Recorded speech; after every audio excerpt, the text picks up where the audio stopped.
Olá, querido irmão do curso pastoral telepresencial. Eu sou o pastor André Francisco e nós vamos dar continuidade no nosso estudo do Evangelho de Mateus. Aula passada nós falamos sobre o mover de Deus e nós vimos que o maior mover que aconteceu na história da humanidade não foi a reforma protestante e também nenhum movimento de avivamento que aconteceu na história da igreja. Não, o maior mover de Deus na história foi o dia em que Deus se fez carne por meio de Jesus. Então, esse foi o maior mover. E nós vimos as implicações desse mover, nós avaliamos e estudamos juntos aqui a palavra de Deus no que diz respeito a esses princípios espirituais relacionados ao mover de Deus. E hoje nós vamos falar sobre o capítulo 3 do Evangelho de Mateus, que é a apresentação do rei. Então, a palavra de Deus diz, o Evangelho de Mateus, quero que você acompanhe comigo, Evangelho de Mateus, capítulo 3, do verso 1 até o 12. A palavra de Deus diz: Naqueles dias apareceu João Batista pregando no deserto da Judéia e dizia: Arrependei-vos, porque está próximo o reino dos céus. Porque este é o referido por intermédio do profeta Isaías, voz do que clama no deserto, preparai o caminho do Senhor e endireitai as suas veredas. Usava João vestes de pelos de camelo e um cinto de couro. A sua alimentação era gafanhoto e mel silvestre. Então saíam a ter com ele Jerusalém, toda a Judéia e toda a circunvizinhança do Jordão. E eram por eles batizados no rio Jordão, confessando os seus pecados. Vendo ele, porém, que muitos fariseus e saduceus vinham ao batismo, disse-lhes: Raça de víboras, quem vos induziu a fugir da ira vindoura? Produzi, pois, frutos dignos de arrependimento, e não comeceis a dizer entre vós mesmos: temos por pai Abraão, porque eu vos afirmo que dessas pedras Deus pode suscitar filhos a Abraão. Já está posto o machado à raiz das árvores. Toda árvore, pois, que não produz bom fruto é cortada e lançada no fogo. Eu vos batizo com água para o arrependimento, mas aquele que vem depois de mim é mais poderoso do que eu, cujas sandálias não sou digno de levar. Ele vos batizará com o Espírito Santo e com fogo. A sua pá ele a tem na mão e a limpará completamente a sua eira, recolherá o seu trigo no celeiro, mas queimará a palha em fogo inextinguível. Bom, capítulo 3 do Evangelho de Mateus, nós temos a apresentação do rei. Primeiro nós tivemos a manifestação do rei no capítulo 2. Tivemos no capítulo 1 a genealogia, onde prova e mostra que Jesus ele tem direito ao trono. Uma vez que ele é rei dos judeus, e o Evangelho de Mateus é o Evangelho do reino, e ele se apresenta como rei, agora nós precisamos de uma genealogia que vai ser o caminho para ele reivindicar o trono. Então, o Evangelho de Mateus capítulo 1 tem essa genealogia. Lá fala que ele é filho de Davi, filho de Abraão. Então, como ele é filho de Davi, filho de Abraão, ele tem sim direito ao trono. Ele é o rei que havia de vir. Bom, depois nós temos no capítulo 2, Jesus, ele vindo ao mundo. E nós temos a visita dos magos até o Senhor. Então a palavra de Deus diz que os magos que vinham do Oriente, eles viram um sinal no céu. E esse sinal no céu era uma estrela. E essa estrela os conduzia. E a palavra de Deus diz que a estrela, eles foram para Jerusalém, depois os escribas conduziram eles para Belém da Judéia, que era onde deveria nascer o menino. De repente Jesus está ali em Belém da Judéia e os magos aparecem até Jesus. E a palavra de Deus diz que eles ofereceram adoração e fizeram ofertas ao Senhor com incenso, mirra e ouro. Ouro, incenso e mirra foram as 3 ofertas que os reis magos entregaram para Jesus. Bom, depois disso nós temos a apresentação do rei. O Evangelho de Mateus, no capítulo 3, então, ele inicia com a pregação e a apresentação do Messias. Por quê? João Batista, ele é um profeta. Eu sei que nós estamos familiarizados com a pessoa de João Batista como um profeta, mas nós precisamos entender que João Batista, ele também é um sacerdote. Ele era da família sacerdotal. Então, dentro da tribo de Levi, existia uma família que era a família sacerdotal, que era a família de Arão, irmão de Moisés. E a palavra de Deus diz, então, que João Batista, ele é descendente dessa família que iria herdar o sacerdócio. Bom, você sabe que na palavra de Deus existe um princípio espiritual. Qual o princípio? O sacerdócio, ele sempre irá introduzir a realeza. Então, em Lucas capítulo 1, versículos 5 e 13, nos mostra que João ele era sacerdote. Então, no Velho Testamento havia dois tipos de ministérios, podemos dizer assim. Primeiro, era o sacerdote. Quem que era o sacerdote? O sacerdote é aquele que tem a função de levar as pessoas até Deus. Esse ele é o sacerdote. Ele representa as pessoas diante de Deus. Ele leva as demandas das pessoas até Deus. João aqui, ele é um sacerdote. Mas um outro ministério que existe no Velho Testamento também é a realeza. Ou seja, o sacerdote, ele sempre irá introduzir a realeza. Você fala, pastor, mas no Velho Testamento também nós não temos o ministério profético? Sim, existe o ministério profético. Mas o ministério profético no Velho Testamento, ele só entra em evidência quando o sacerdote e a realeza não funcionam. Quando há ausência de sacerdócio e quando há ausência de realeza, então o ministério profético se manifesta. Agora, deixa eu te dizer uma coisa. João Batista, ele é um sacerdote. E como sacerdote, ele tem a missão de apresentar o rei, de introduzir a realeza. Então, esse princípio na palavra de Deus, ele é sempre evidente. Qual o princípio? O princípio de que o sacerdote, ele sempre irá introduzir a realeza. Qual que é a principal função do sacerdote? Então, a principal função do sacerdote é levar as pessoas a Deus. Então, a realeza, ela já tem uma outra função. Ela representa Deus diante dos homens. Então, nós temos o sacerdote, que leva as pessoas até Deus, e nós temos a realeza, que representa Deus diante dos homens. Então, quando nós juntamos esses dois ministérios do Velho Testamento, nós temos o falar de Deus, a vontade de Deus se manifestando na terra. Então, de certa maneira, hoje nós também temos essa mesma função do sacerdote. Por quê? Porque nós temos esse ministério sacerdotal, profético, como João Batista teve, de levar as pessoas até o Senhor. Nós levamos as pessoas até Jesus. Mas por outro lado também, além de levar as pessoas até Jesus, nós também manifestamos a realeza. Como que nós manifestamos a realeza? Nós manifestamos a realeza manifestando a autoridade de Deus sobre a terra. Como que a autoridade de Deus sobre a terra manifesta? Quando você invoca o nome de Jesus. Quando você começa a determinar que a vontade de Deus seja estabelecida na terra por meio da autoridade do nome. Então, quando você ora decretando, quando você desfaz as obras do diabo, quando você peleja contra as obras do diabo, quando você vai e se levanta contra as obras do inferno, o que você está fazendo? Você está manifestando a realeza, você está manifestando a vontade de Deus sobre a terra. Então, nós temos esses dois ministérios dentro do Velho Testamento. Nós temos o sacerdócio e nós temos também a realeza. Mas, além disso, nós observamos que João Batista ele tinha um ministério peculiar. A palavra de Deus diz no versículo 3, porque este é o referido por intermédio do profeta Isaías. Voz do que clama no deserto, preparai o caminho do Senhor, endireitai as suas veredas. João Batista, ele não só apresenta o Messias. João Batista também, ele é uma voz que clama no deserto. Ele é uma voz que está preparando o caminho do Senhor. Olha, deixa eu te dizer uma coisa. João Batista, ele tem um ministério tão semelhante ao nosso. Nós poderíamos dizer que o ministério do Novo Testamento é muito semelhante ao ministério de João Batista. Você fala, pastor, mas João Batista ele não era o último profeta antes da velha aliança, da antiga dispensação? Sim, ele é o último profeta da antiga dispensação. A nova dispensação, ela começa quando João Batista termina a sua pregação. A dispensação da graça, ela começa nesse momento. Mas você sabe o que é interessante? É que a mensagem de João Batista e o propósito de João Batista era apresentar Jesus ao mundo. Ele era aquele que estava apresentando o rei.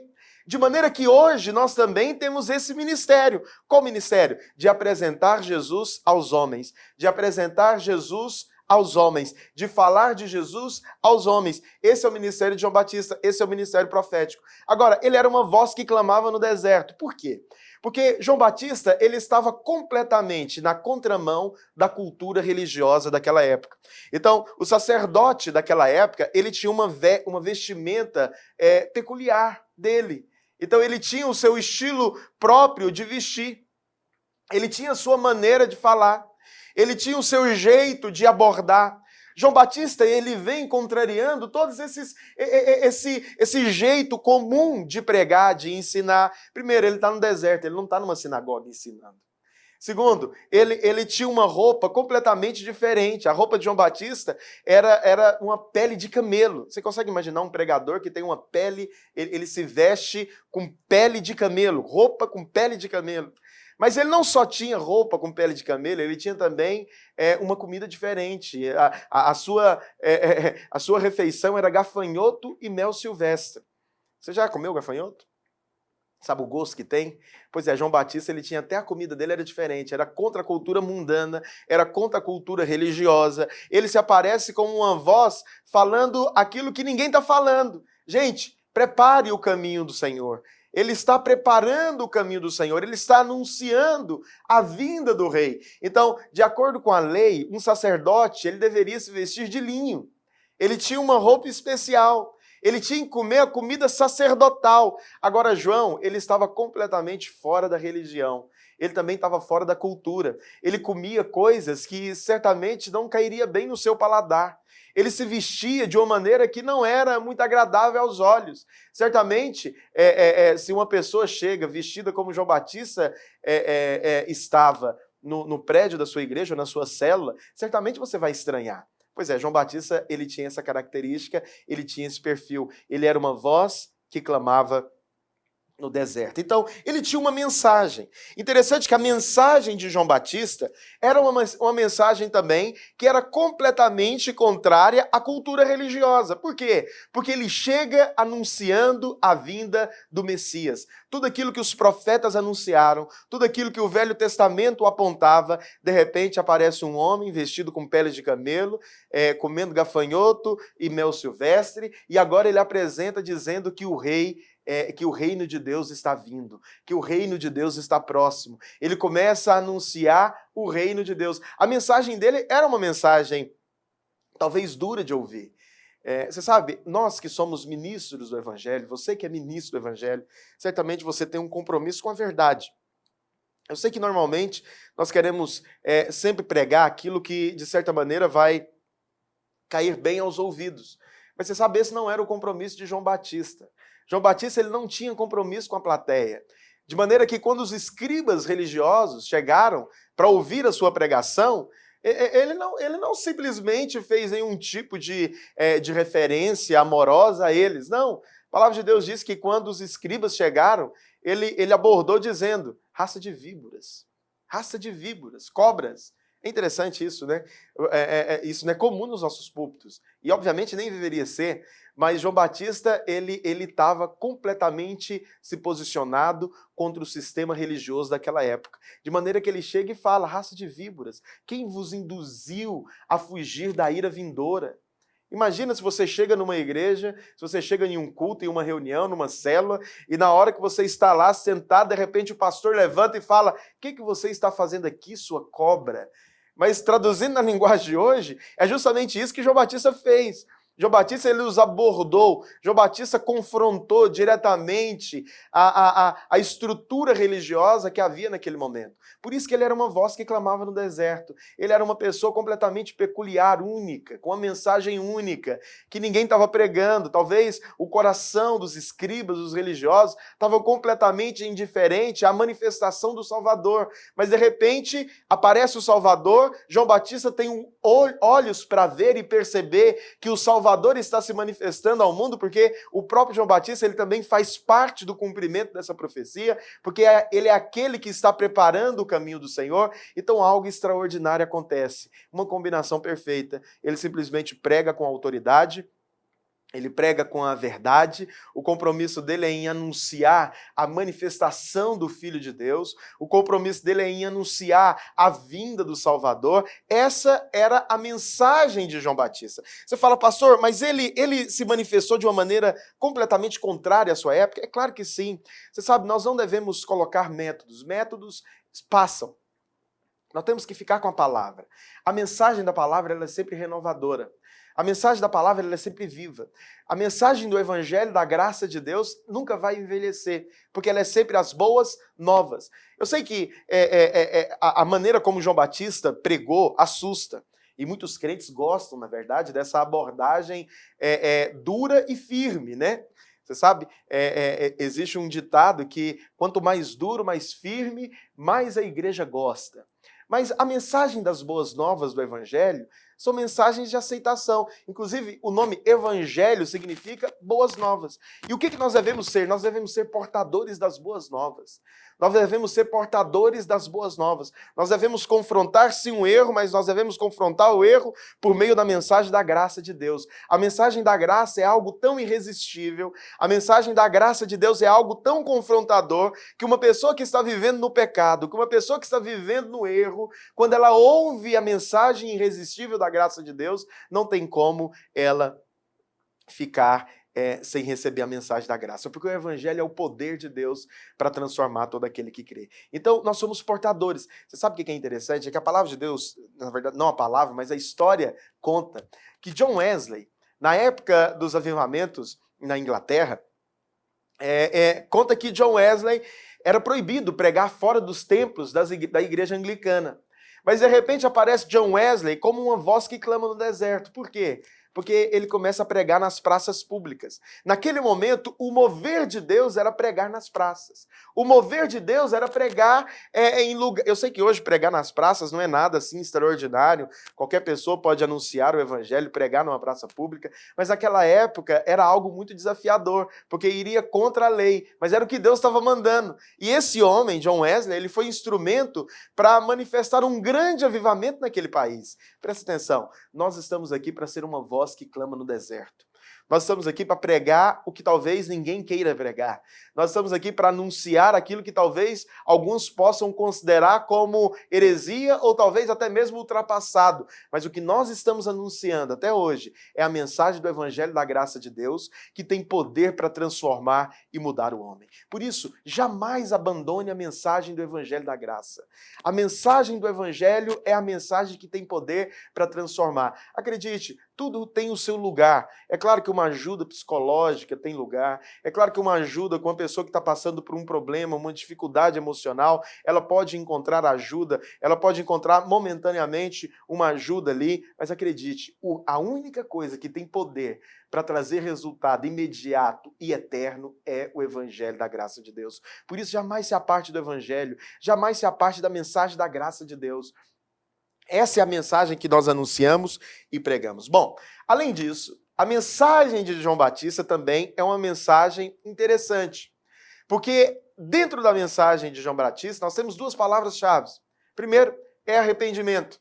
Essa palavra arrependimento no grego significa metanoia, mudança de mentalidade. Ou seja, é uma mudança de mente, é uma mudança de filosofia, é uma mudança de pensamento e de lógica. De repente, João Batista ele aparece no deserto da Judéia pregando arrependimento, pregando mudança de mentalidade. Agora, que mudança de mentalidade que é essa? É necessário que você entenda que o Evangelho de Mateus ele não trata a respeito de salvação. O Evangelho de Mateus em nenhum momento trata a respeito de salvação.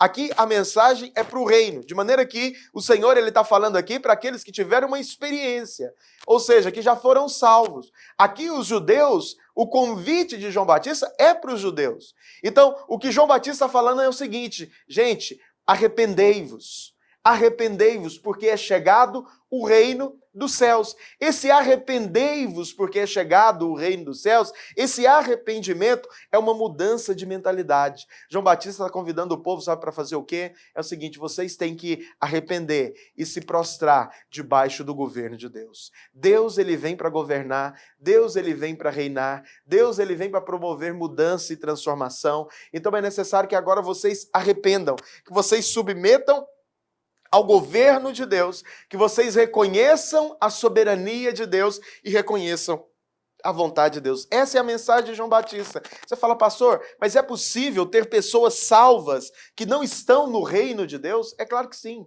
Porque para você estar no reino de Deus, você tem que estar debaixo do governo de Deus. Então não adianta nada você dizer que é crente, mas se Deus não governa a sua vida. Então é necessário que a palavra do governo, do reino de Deus, ela venha afetar a sua vida de uma maneira muito profunda. Deixa eu te dizer uma coisa, é necessário que o reino de Deus se estabeleça na sua família. Deus ele tem que governar a sua casa. Deus ele também tem que governar as suas finanças. Deus ele tem que governar a sua família. Ou seja, tudo tem que estar debaixo do governo de Deus. Não é só uma questão de você adorar o Senhor, reconhecer que Ele é Deus. Não, é uma questão dele governar completamente a sua vida. É uma questão de você deixar o Espírito te guiar. Lembra que nós estudamos na aula passada a respeito da estrela? A estrela estava guiando, a estrela é o Espírito. Aquela estrela estava guiando os magos. Da mesma maneira que hoje o Espírito nos conduz, o Espírito nos guia. Então é necessário que a gente seja sensível à mensagem do Evangelho. Qual que é a mensagem do Evangelho? É de que nós temos um Deus e nós precisamos também de submeter ao governo de Deus. Você sabe que tem gente que tem medo de submeter à soberania de Deus, ao governo de Deus. Porque eles acham que Deus talvez tem coisas ruins para ele. Mas acredite, quanto mais você se entrega à vontade de Deus, mais da bondade de Deus você irá desfrutar. Mais da graça abundante de Deus você irá desfrutar. Então, deixa eu te dizer, se Deus mandou você liderar uma célula, lidere. Se Deus está te chamando para o ministério, mesmo que isso venha implicar em algo de muita renúncia para você, submeta à vontade de Deus, submeta aquilo que Deus está dizendo. Por quê? Porque Ele é soberano no nosso chamado, Ele é soberano na nossa vida. A mensagem de Deus para nós é a mensagem do governo de Deus. Arrependei-vos, ou seja, mude de vida, esteja debaixo do governo de Deus. Isso significa que em todas as áreas da sua vida é necessário que haja sim uma pergunta: é da vontade de Deus isso que eu estou fazendo? É da vontade de Deus isso que eu estou anunciando? É da vontade de Deus que eu faça isso ou aquilo outro? Você fala, pastor, mas se eu for viver assim, eu vou viver uma vida neurótica. Não, você não vai viver uma vida neurótica. Você vai viver uma vida debaixo do governo de Deus, debaixo do controle de Deus. E acredite, se tem algo que agrada a Deus, é quando pela fé você decide seguir a sua vontade, seguir a sua direção. E é interessante, irmãos, como que o Espírito Santo ele fala no nosso espírito. Como que Deus ele transmite a sua vontade no nosso coração. Deus ele vai alinhando circunstâncias, propósitos. Deus ele vai ministrando de uma maneira muito perceptível a vontade dele no seu coração. E a única coisa que nós precisamos é de ser sensíveis àquilo que Deus está dizendo, àquilo que Deus está anunciando. Porque quando nós nos submetemos a essa vontade perfeita de Deus, os céus se abrem sobre nós de uma maneira extraordinária. Então, a mensagem é uma mensagem clara, é a mensagem do arrependimento. Mas além da mensagem de arrependimento, nós temos também a mensagem do reino dos céus. O reino dos céus aqui significa governo de Deus. Então, João Batista ele está anunciando a mensagem do arrependimento. Arrependei-vos e submeta ao governo de Deus. Arrependei-vos e submetei-vos ao governo de Deus. Submeta-se ao governo de Deus. Seja submisso à vontade de Deus. A vontade de Deus é sempre boa, perfeita e agradável. Não pense que a vontade de Deus é ruim sobre a sua vida. Quando você está debaixo da realeza, lembra que eu falei para você que a vontade de Deus é que a gente exerça o sacerdócio, mas é necessário também que a gente exerça a realeza. Quando você exerce a realeza, você submete ao governo de Deus. Por exemplo, você sabe que tem gente que não submete ao governo de Deus. É como uma pessoa que é brasileira, mas ela vive em outro país. Ela está em outro país porque ela resolveu mudar. Ela é brasileira, mas ela vive nos Estados Unidos. E ela não se submete às leis do Brasil porque ela está em outro país, ela está em outro reino. Da mesma maneira, muitos crentes. Eles são crentes, eles confessam Jesus, eles têm a nacionalidade do céu, a pátria deles é o céu, mas o governo deles não é de Deus. Eles não estão submissos ao governo de Deus. E sabe de uma coisa? Deus ele não impõe o seu governo a ninguém. Deus ele não impõe a sua vontade a ninguém. Deus ele fala a sua vontade e ele dá a liberdade para você simplesmente segui-la. Mas eu quero te desafiar, submeta-se à vontade de Deus, porque ela é boa, perfeita e agradável. Quem será abençoado submetendo a essa vontade maravilhosa será você. Então acredite, a favor de Deus quando você submete a esse governo. Não abra mão de submeter ao governo de Deus. Mas um outro conteúdo da mensagem de João Batista é que João Batista ele convida o povo a uma mudança de natureza. Ele diz no versículo 7 e 8, vendo ele, porém, que muitos fariseus e saduceus vinham ao batismo, disse-lhes, raça de víboras, quem vos induziu a fugir da ira vindoura? Produzi, pois, frutos dignos de arrependimento. Interessante que ele aborda com a mensagem dura. Raça de víboras. Não é confortável ouvir isso. Não foi confortável naquela época. Você fala, pastor, mas naquela época era comum. Não, não era. Da mesma maneira que não é comum hoje ouvir esse tipo de abordagem. É uma abordagem dura aos ouvidos, não soa bem. De maneira que quando você vai ao culto, você quer ouvir a mensagem, né, que vai te levantar, que vai colocar você para cima. Mas de repente João Batista ele chega e coloca um espelho diante dos fariseus. Vocês são raças de víboras. E o convite de João Batista é o seguinte: será que vocês podem produzir frutos dignos de arrependimento? Vocês podem produzir frutos dignos de mudança? Então, a exortação dele é completamente clara. Escuta, vocês podem se mudar, vocês conseguem se transformar. Eu vou te dizer uma coisa. Você sabe qual que é o maior peso que existe no universo? É quando uma pessoa coloca a responsabilidade de mudança de alguém sobre ela. Quando um pastor acha que é ele que vai mudar o discípulo. Quando o discípulo acha que é ele que vai mudar o seu líder. Quando alguém acha, quando o cônjuge acha que vai mudar o esposo. É um peso muito grande, é um fardo muito grande. Ninguém consegue viver com um fardo assim. Então, é necessário que a mudança de natureza seja algo que o Espírito Santo produza. Quando você reconhece, Senhor, eu não dou conta. Senhor, eu não consigo, me ajuda. Senhor, eu quero viver debaixo da tua vontade, mas está difícil. Senhor, eu quero que você me capacite a vencer essa área. Eu quero que o Senhor me capacite a ser um vencedor nesse quesito. Deus, ele te capacita, porque você clamou por salvação. Agora, não tente mudar ninguém, não tente também se mudar. Por quê? Porque você não pode pedir para uma cobra virar pomba. As naturezas não competem. Uma cobra sempre vai ser cobra. Uma cobra sempre vai te picar se você chegar perto dela e ameaçá-la. Então, tome cuidado, não tente mudar ninguém. Não peça para ímpio deixar de ser cobra. Não peça, por quê? Porque essa mudança de natureza, quem pode fazer é o Espírito Santo. É o Espírito Santo quem muda. É o Espírito Santo quem transforma. É o Espírito Santo quem produz transformação. Por isso eu quero te dizer algo. Não permita carregar esse peso e se sentir cobrado por ter que mudar uma pessoa. Não, isso é obra do Espírito Santo na nossa vida. Pastor, mas o que nós precisamos de fazer? João Batista ele fala, apenas produz frutos dignos de arrependimento. Porque ele mesmo afirma no verso 9, e não comeceis a dizer entre vós, temos por pai Abraão. Porque eu mesmo vos afirmo que dessas pedras, Deus ele pode suscitar filhos a Abraão. Por quê? Porque é Deus quem promove a transformação. E de certa maneira, essa palavra que João Batista está dizendo, se cumpriu em nós. Nós éramos essas pedras mudas, duras, que Deus ele transformou em filhos de Abraão. Hoje nós somos filhos de Abraão por causa de uma transformação divina, não pelo nosso esforço, não porque nós estamos tentando agradar a Deus, não, mas é por causa da bondade de Deus que nos alcança a cada dia. Por isso eu quero reafirmar essa verdade no seu coração. Fique com o seu coração descansado. Aquilo que o Espírito Santo precisa de mudar na sua vida, ele vai mudar. Ele vai transformar. Você fala, pastor, eu tenho discípulos que precisam muito de transformação. Deus também vai transformá-lo, porque o amor de Deus alcança todos. Você fala, pastor, mas o meu cônjuge precisa muito de transformação. Inclusive, ele deveria estar aqui nessa aula. Tudo bem. Eu sei que todos nós precisamos de transformação, mas a obra que Deus começou, ele vai concluir. E o maior interessado em promover transformação é o próprio Espírito Santo, não somos nós. Deus ele tem mais interesse em transformar a vida de uma pessoa do que nós. Então acredite, a obra do Espírito Santo é perfeita, ela é clara, ela é completa e ela vai acontecer porque nós temos um Deus que é poderoso. Bom, além disso, a palavra de Deus diz que João Batista ele apareceu no Jordão. E ele apareceu batizando. Interessante que o Jordão aponta para duas coisas. O Jordão aponta para o fim de algo.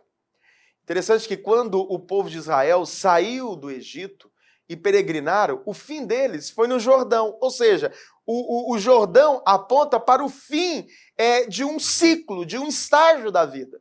Mas ao mesmo tempo que o fim do povo de Israel nessa peregrinação foi no Jordão, a palavra de Deus diz também que no Jordão teve o início de algo. Então o Jordão tem um princípio espiritual, é o fim de uma vida e o início de outra. Ou seja, você está morrendo para uma vida, você está morrendo para um ciclo da sua vida e você está renascendo para uma nova vida em Cristo Jesus. Então o batismo é algo espiritual muito poderoso, porque fala do novo nascimento.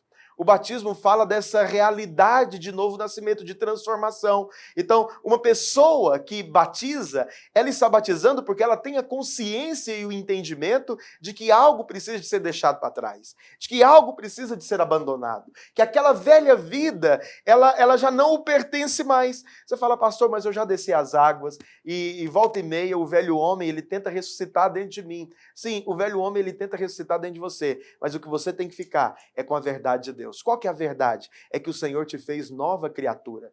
Por mais que você veja que o velho homem, constantemente, ele luta na sua carne para tentar se manifestar ainda, você tem que ficar com a verdade de Deus, porque é a verdade de Deus que tem valor. É a verdade de Deus que importa. E a verdade de Deus diz que você é nova criatura, criada em Cristo Jesus, de maneira que as coisas velhas já passaram e tudo se fez novo. Por isso que quando você desceu as águas, tudo se fez novo. Pastor, eu pequei, eu preciso descer as águas novamente? É claro que não. Você simplesmente precisa se apegar à verdade. A verdade é que você é nova criatura. E uma vez que nós somos nova criatura, nós temos que nos apegar à mensagem do Evangelho da graça de Deus. Interessante que João Batista, ele prega o arrependimento. E ele diz aqui, ó, eu vos batizo com água para arrependimento. Mas aquele que vem depois de mim é mais poderoso do que eu, cujas sandálias eu não sou digno de levar. Ele vos batizará com o Espírito Santo e com fogo. Interessante que aqui nós temos 3 tipos de batismo. O primeiro tipo de batismo que nós observamos aqui nesse texto é o batismo de João, que é o batismo de arrependimento. Esse batismo de arrependimento é o batismo do novo nascimento, é a confirmação de que você teve uma experiência com Deus. Todos nós precisamos de ter esse batismo de arrependimento, esse batismo de mudança de vida, esse batismo que afeta a nossa consciência, que produz o entendimento que agora você é nova criatura. Todos nós precisamos desse batismo. Mas é interessante que ele fala a respeito de mais 2 batismos. Ele diz, olha, mas eu te batizo com água, mas ele está se referindo a Jesus, ele vos batizará com o Espírito Santo e também com fogo. Poxa, que interessante. Quer dizer, então, que nós temos o batismo com o Espírito Santo e depois nós temos um batismo com fogo? Sim, nós temos o batismo com o Espírito Santo, que é a capacitação de Deus para que nós possamos fazer a obra de Deus. Então, não tente fazer a obra de Deus sem o enchimento do Espírito. O enchimento do Espírito é uma porção que todos nós precisamos todos os dias. Todos os dias você precisa de se encher do Espírito. Você fala, pastor, mas eu já sou cheio. Sim, é claro que você já é cheio do Espírito Santo, mas nós precisamos de todos os dias permitir que o Espírito ele tenha evidência em nossa vida.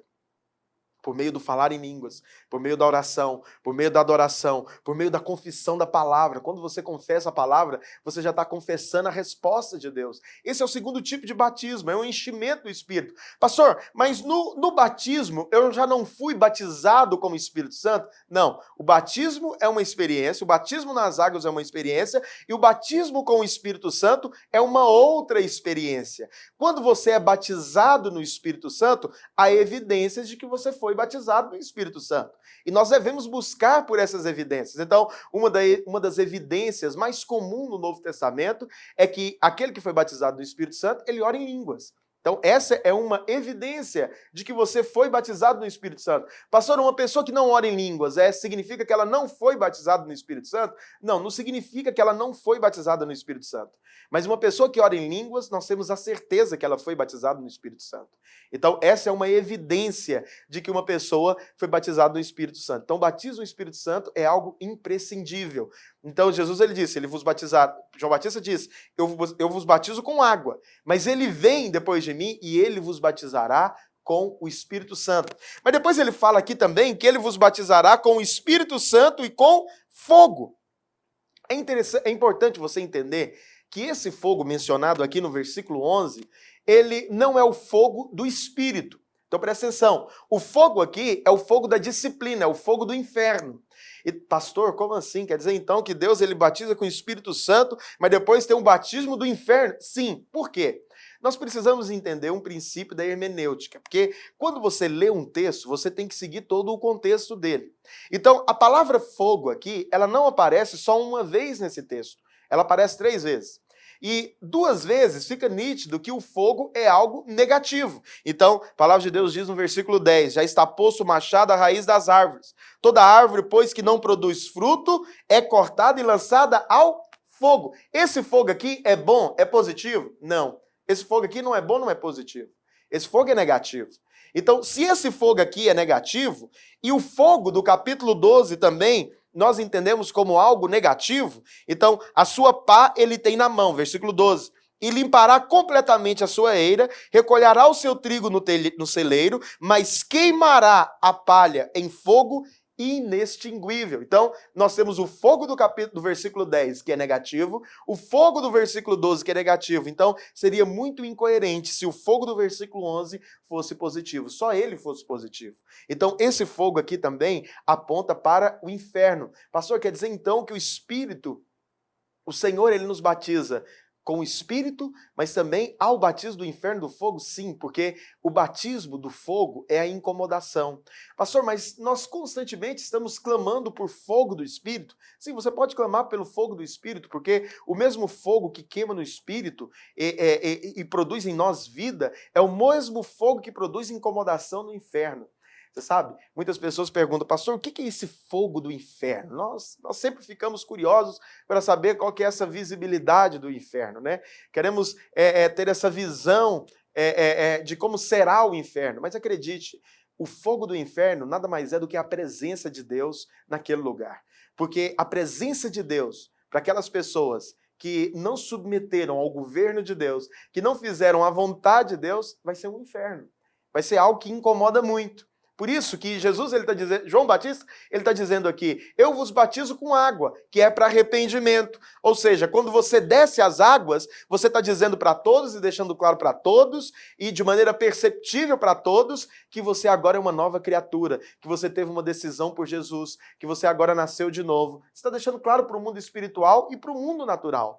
Agora, quando você é batizado no Espírito Santo, existe um selo espiritual na sua vida. Existe um selo da graça de Deus na sua vida. É claro que à medida que você vai crescendo nesse enchimento do Espírito, isso vai se tornando nítido para você. Isso vai se tornando perceptível para você.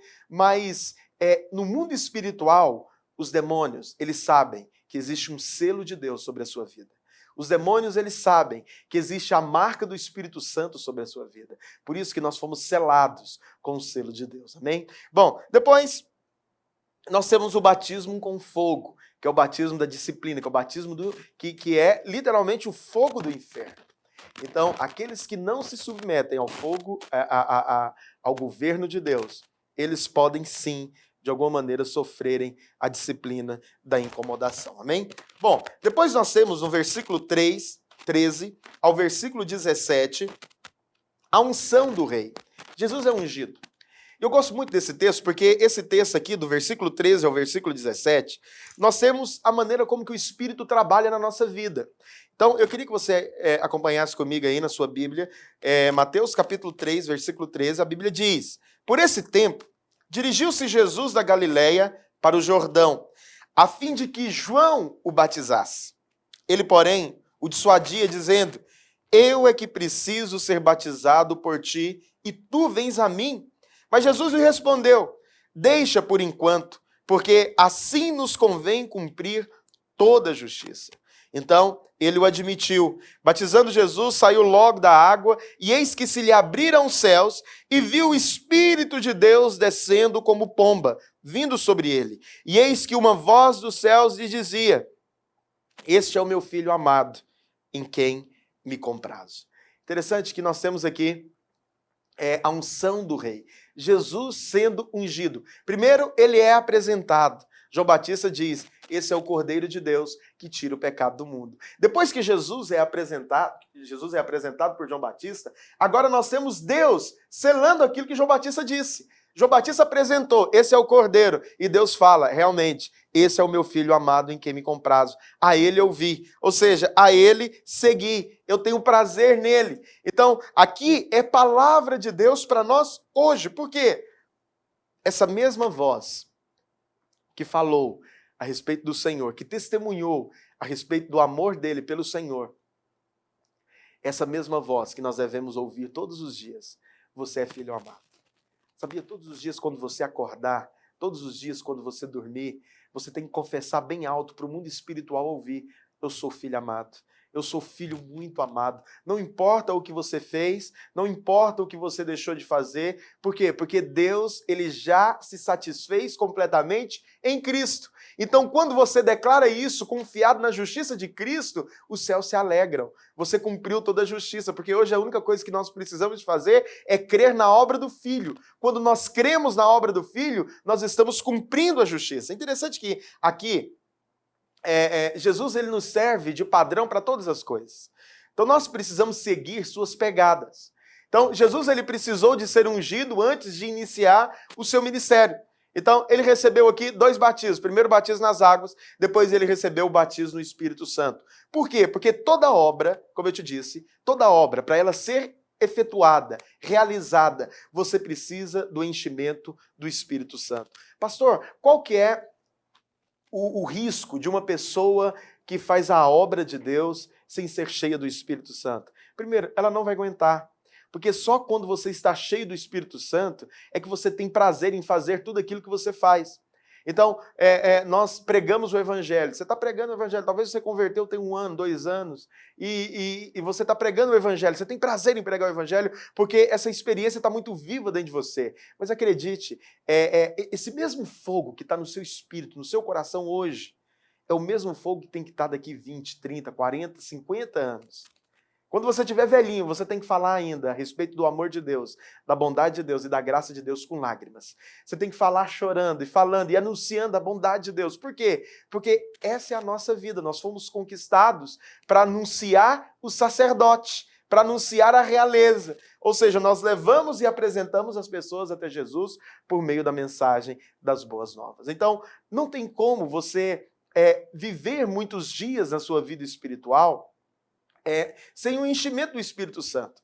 Um líder de célula, ele não dá conta de liderar no descanso se ele não busca constantemente o enchimento do Espírito Santo. Então, o enchimento do Espírito Santo é algo completamente imprescindível para a obra de Deus. Você precisa do enchimento do Espírito Santo. Quando um líder está cansado, talvez você é pastor, você está percebendo a sua igreja cansada, você está percebendo a sua igreja pesada, você está falando as coisas estão difíceis de acontecer. Sabe por que é necessário? É necessário você marcar uma reunião de enchimento do Espírito com toda a igreja.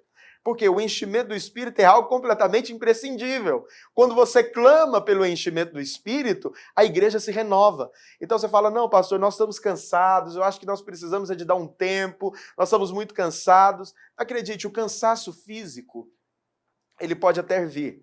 Mas o cansaço físico, com um dia de descanso, com uma noite bem dormida, talvez com uma pequena viagem aí de 5 dias, você descansa. Mas quando você está cheio do Espírito Santo, a obra de Deus não te cansa. Até aquelas dificuldades, até aquelas lutas, até aquelas coisas assim que você fala: meu Deus, eu estou passando por isso. Até quando aquelas pessoas te deixam. Quando você entende que a obra é feita na força do Espírito, quando a obra é feita na força do Senhor, isso não te desanima, isso não te desestimula, isso não te cansa, porque você está na força de Deus, você está seguindo a direção do Espírito. Então, nós precisamos de ser cheios do Espírito Santo. Bom, a primeira coisa que nós observamos aqui é que a primeira condição para ser cheio do Espírito Santo é ir ao Jordão. Então, eu falei para você que o Jordão é o início de uma nova caminhada, é o início de uma nova vida. Então, Jesus, ele foi até o Jordão para promover o início de uma era. Nós podemos dizer que aqui começa, então, a nova dispensação, porque Jesus, ele está introduzindo um novo tempo. Então, ir ao Jordão aqui significa finalizar um tempo e iniciar outro. Então, o Jordão, ele tem esse aspecto espiritual, esse princípio espiritual. Mas também nós temos que fazer algo que Jesus fez, que é cumprir toda a justiça. Você fala: pastor, cumprir toda a justiça, mas é muito difícil. Então, eu tenho uma boa nova para você. A palavra de Deus diz que ele cumpriu toda a justiça. A palavra de Deus diz que Jesus cumpriu toda a justiça. E interessante que algumas coisas acontecem quando você cumpre toda a justiça. Que justiça que é essa que Jesus cumpriu? Então, Deus estabeleceu que a maneira de você entrar no céu é por meio do arrependimento e do batismo. Então, quando você batiza, quando você arrepende, confessa Jesus e batiza, então você está ali declarando publicamente que a sua pátria agora é o céu. Então, essa foi a justiça que Deus estabeleceu. De maneira que, se Deus falasse que a maneira de ir para o céu é passando por aquela janela, para a janela A ou B, então, quem não passar, por mais que ele seja bonzinho, cheirosinho, bonitinho, ele não vai para o céu. Por quê? Porque foi a maneira que Deus estabeleceu. Então, Deus, ele estabeleceu um critério. Ele estabeleceu um padrão. Então, qual que é o padrão? O padrão é esse. Então, Jesus, ele tinha que cumprir toda a justiça. Mas presta atenção, Jesus, ele não só cumpriu toda a justiça estabelecida no sentido do batismo das águas. Não, ele cumpriu toda a justiça da lei. Ele cumpriu a lei, para que você hoje pudesse ir ao Senhor, não com base no seu comportamento, não com base nas suas obras, não com base na sua justiça, mas com base simplesmente na confiança da obra dele. Quando você confia na obra dele, quando você confia e crê que ele cumpriu toda a justiça, e você está nele, e ele é o seu representante, então os céus se abrem sobre a sua vida, como aconteceu com Jesus. Qual que é o resultado, então, de você cumprir toda a justiça? Existe um resultado quando você cumpre toda a justiça. O resultado é que os céus se abrem. Você quer ter o céu aberto sobre a sua vida? Então, se apegue a essa verdade. Cristo, ele se fez carne, morreu numa cruz, pagou pelos nossos pecados, e hoje nós fomos incluídos na sua morte e na sua ressurreição. E por causa da sua morte e da sua ressurreição, nós estamos quites de todas as dívidas, de tudo aquilo que poderia nos impedir de estarmos diante de Deus, nós estamos completamente quitados. E hoje, os céus estão abertos sobre nós. Os céus estão abertos sobre você. Pastor, eu tenho dúvida se os céus estão abertos sobre mim. Não precisa ter. Por quê? Porque os céus estão abertos sobre Jesus. Se os céus estavam abertos sobre Jesus, então os céus estão abertos sobre você, porque você está nele. Você não está confiado na sua obra e na sua justiça, você está confiado nele. Então acredite, a sua célula vai crescer, a sua vida financeira vai se multiplicar, você vai prosperar, a sua igreja vai também avançar. Por quê? Porque você está nele, você se apegou nele. A obra de Deus é assim, quando você se apega nele, os céus se abrem, porque os céus sempre estão abertos sobre Jesus. Mas também o Espírito desceu. A palavra de Deus diz que o Espírito Santo desceu. Esse é um sinal também de que os céus estão abertos, o Espírito desce. Então, quando os céus estão abertos sobre nós, a grande manifestação dos céus sobre a nossa vida. O Espírito desce com liberdade, a manifestação do Espírito. Pessoas são curadas, pessoas são cheias do Espírito, oram em línguas, pessoas começam a se levantar com a profecia, com um dom profético, com a interpretação de línguas. Os dons do Espírito se tornam comuns no meio da igreja. Por quê? Porque o Espírito desceu, o Espírito foi liberado, ele está disponível para nós. Hoje nós podemos viver a plenitude do Espírito. Por quê? Porque o Espírito desceu e ele habita no seu coração, ele habita no seu espírito. Por isso que você pode hoje fazer obras maiores, coisas maiores. Você pode desfrutar de coisas extraordinárias, porque o Espírito habita dentro de você. Mas uma outra característica é que a palavra de Deus é liberada. O Senhor falou. O que o Senhor falou? Esse é o meu filho amado, em quem me comprazo, em quem tenho prazer. Eu quero te dizer algo. Esse deve ser o falar de Deus todos os domingos no seu culto. Todas as semanas na sua célula. Todos os dias no seu trabalho. Da sua boca tem que sair o quê? Eu sou o filho amado, em quem o Senhor tem prazer. Porque você está em Cristo. Quando você está em Cristo, essa mesma declaração, ela se torna realidade na sua vida. Eu espero que essa aula tenha sido de grande edificação na sua vida, que o Espírito Santo possa ter falado no seu coração. Amanhã nós vamos voltar, capítulo 4 do Evangelho de Mateus. Deus abençoe profundamente a sua vida. Amém?